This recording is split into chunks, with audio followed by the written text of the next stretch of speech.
Un saint mystique avait rendez-vous avec Dieu. En chemin, il rencontra un autre mystique en train de méditer avec le plus grand sérieux. Le saint, interrompant les mantras de l'autre, lui proposa « Je vais rencontrer la divinité, veux-tu que je lui parle de toi ? Aurais-tu quelque chose à lui demander ?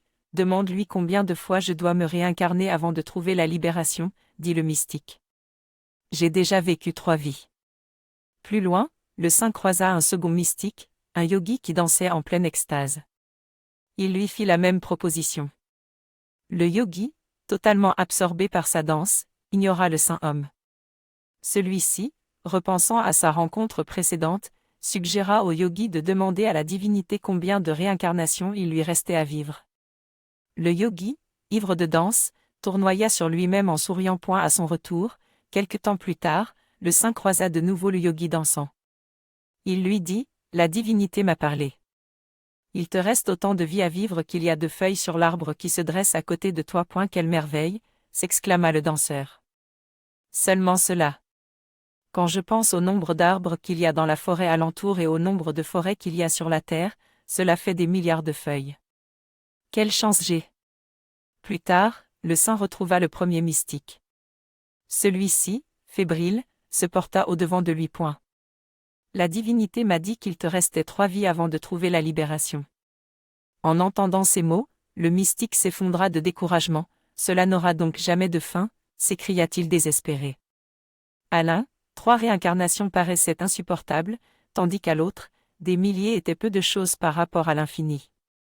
Le premier faisait le travail dans la douleur, le second dans l'extase. Comme les mystiques de cette histoire, il existe des personnes qui vivent dans la peine et d'autres dans la joie. Les premières ne connaissent pas la prospérité. Leur vie est toute de souffrance. Tout dépend du regard, positif ou négatif, que l'on porte sur la réalité. Une fois que l'on a pris conscience de cet état de choses, c'est une question de choix. Un homme de 65 ans est venu me consulter, il y a quelque temps.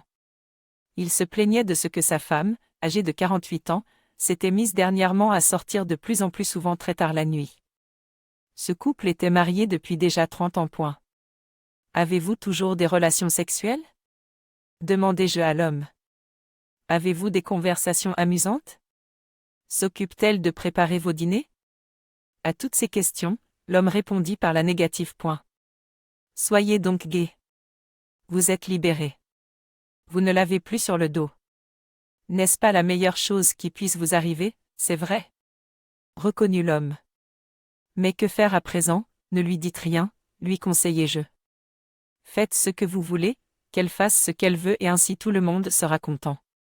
Pourquoi voir ce qui se passe actuellement dans votre couple de façon négative ? Au lieu d'être vécus comme des drames, certains événements qui nous arrivent peuvent être interprétés et vécus d'une manière parfaitement positive.